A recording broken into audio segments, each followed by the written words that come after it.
In this video, I'm going to be talking more about the, particularly I'm going to be talking about beliefs and more about pragmatism, particularly of beliefs in the context of Sir William James, and give a small critique of his uh, belief view, in particular his philosophical position that religious belief provides a general pragmatic benefit, which it does in terms of supporting well-being, but that's very specific to these individual differences.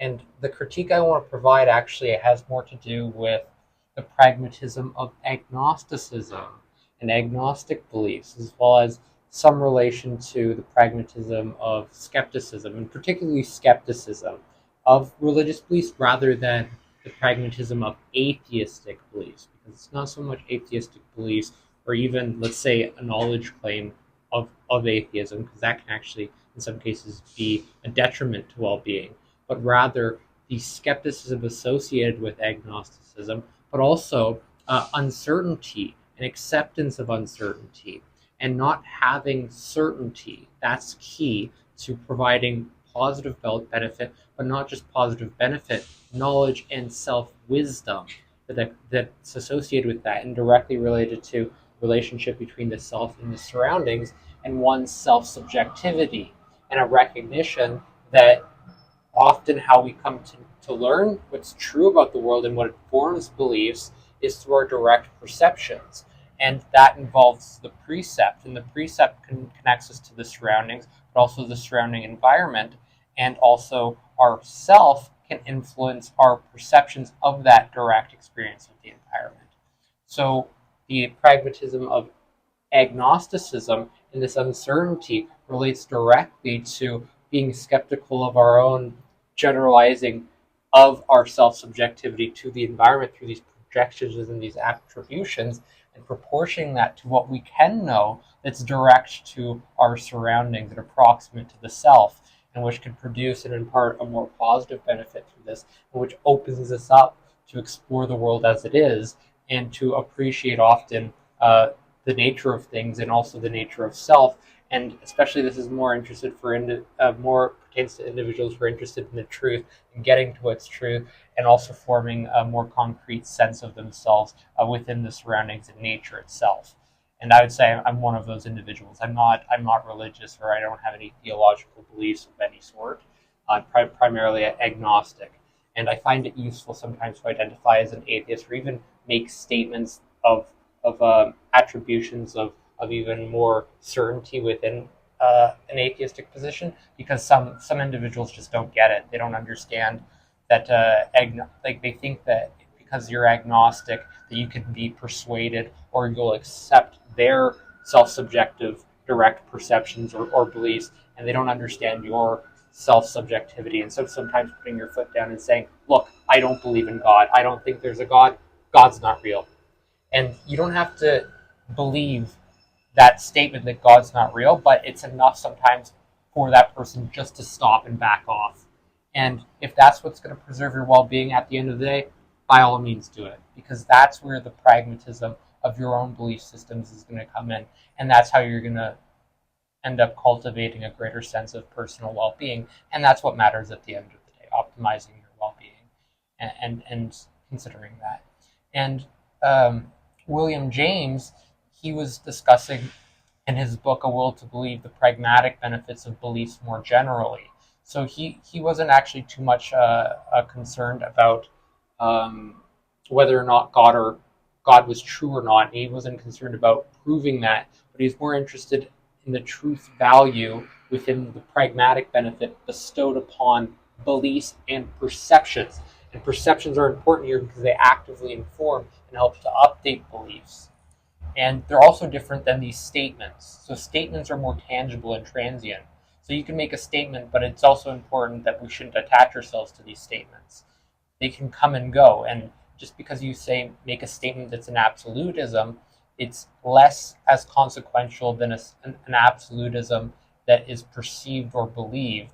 But that's also contextually dependent and situationally dependent, because you can imagine in situations in which the person foresees the consequence of a statement that can be detrimental to another, such as in the case of a lie or a willful lie or deception, in which there's a different component there. And it's a little bit different than just a loose statement, and a statement that's also made in good faith in order to preserve well-being, particularly well-being of the self. Um, but the important thing here is that perceptions often inform beliefs, but statements can also reciprocally influence perceptions and beliefs. So it's important to be cognizant, so aware and thoughtful of what we're saying, because that can update our beliefs as well as our perceptions implicitly, so through these unconscious processes that we're not aware of.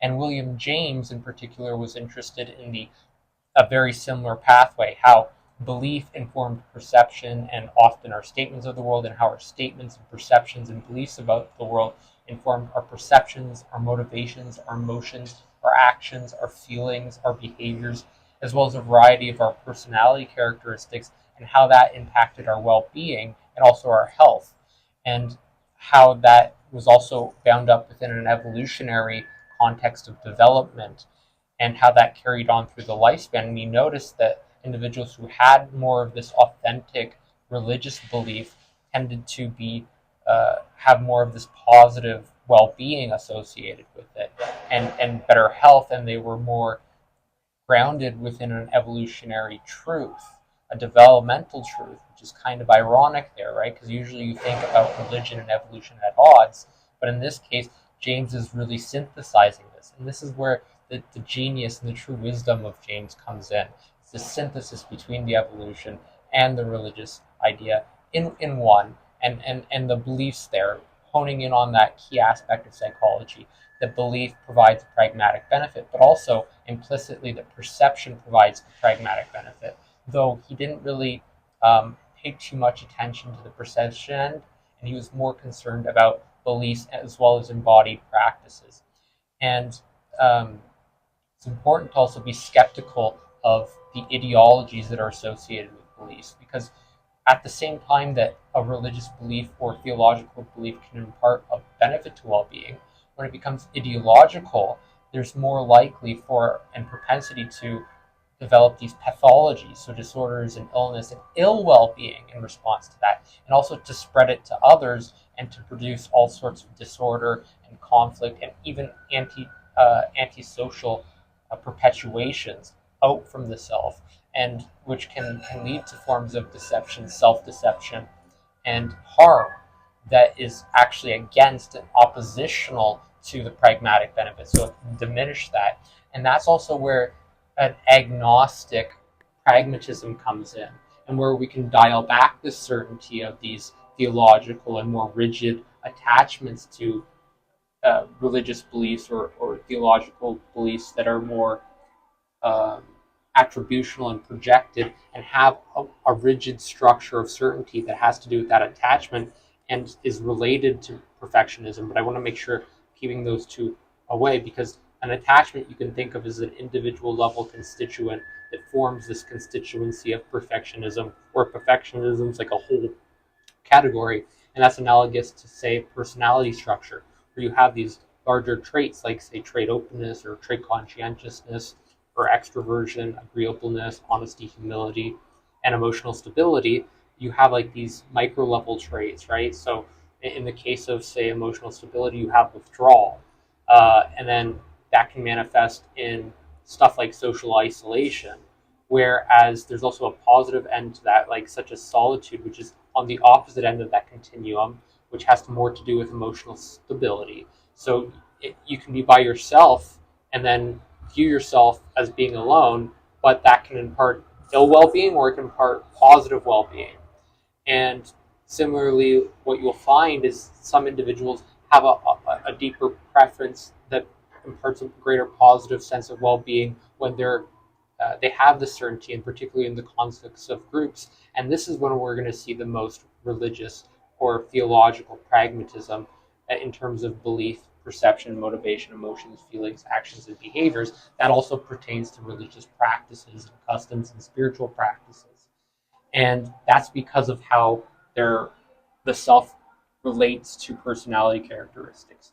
And similarly, how the self relates to personality characteristics in individuals who are agnostic, they tend to be more inclined towards this uncertainty orientation and have different constituencies that align mind, body, and environment in these ways that affect their perceptions, motivations, emotions, feelings, actions, and behaviors. And I can testify to that. I find that having this agnosticism is much more liberating because I don't view my relation towards the surroundings in terms of precision and exactness, but in terms of approximation and a general flexibility to the surroundings. I don't always quite know, and I try to proportion what I know in relation to the meaning and information.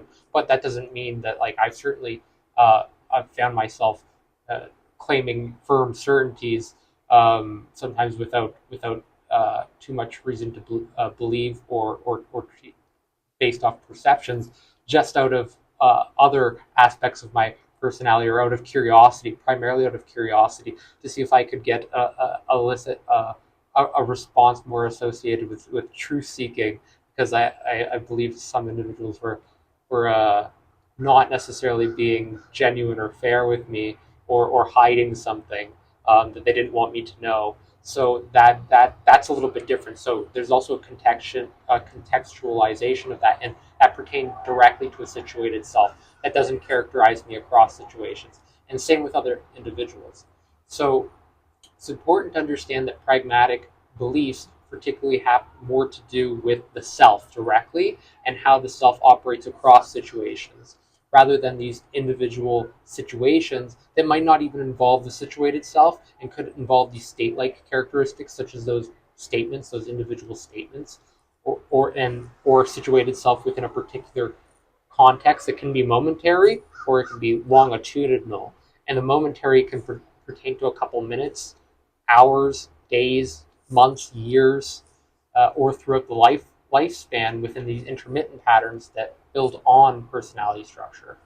So it's really, really important to understand the context of where belief imparts a pragmatic benefit and how it relates directly to the self, as well as the meaning and values in the self. And that's the primary thesis, actually, of what William James was trying to get across in The Will to Believe. He was concerned about how beliefs particularly provided a benefit to an individual's well-being through what was meaningful and valued in the self, the meaning in the self within regards to often these unique individual differences that pertain directly to beliefs. And he also believed very much in a similar vein in efficacy, and what I've come to term and define more as an efficacy of will, where he saw it as a will to believe. And they're slightly different. A will to believe has this component of efficacy, and he did address questions of free will, but not in terms, again, of whether or not it was true or false, but whether or not it imparted a benefit in terms of producing greater individual efficacy that could support their well-being. And he made the case, I think, quite strongly that is the case, that if you did tend to believe more in free will, or that you had some degree of will, that this actually was more beneficial than if you didn't, and you believed everything was deterministic, because why would you, say, even get up out of bed in the morning? Or what the heck is this that I'm doing here? That's clearly like a willed response, right? Like, I just commanded some motor movements, and you're like, what, this guy's acting all cockamamie and strange and whacking his fist around. That's not something, like, that's kind of spontaneous, right? And to some degree can become semi-automatic the more times I repeat that, so it can become more deterministic in terms of various situated aspects of the self, and as the personality structure develops too.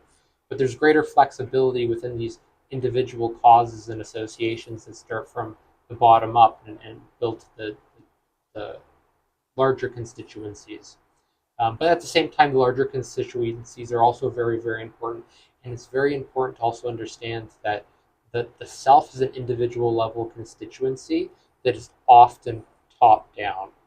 And we can't say either way that, like, it's not an individual constituent, because that's more of a matter about um, the where where we're actually locating the self, because we can locate the self in perception, motivation. We can break down the self in these component processes, but the constituents that make up the self is not the self, and that's highly important to understand.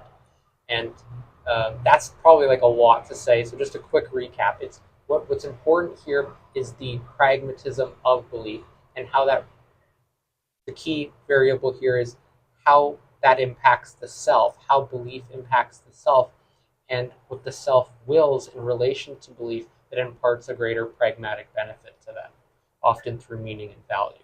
So I hope you enjoyed this video, and that's all for now. Bye.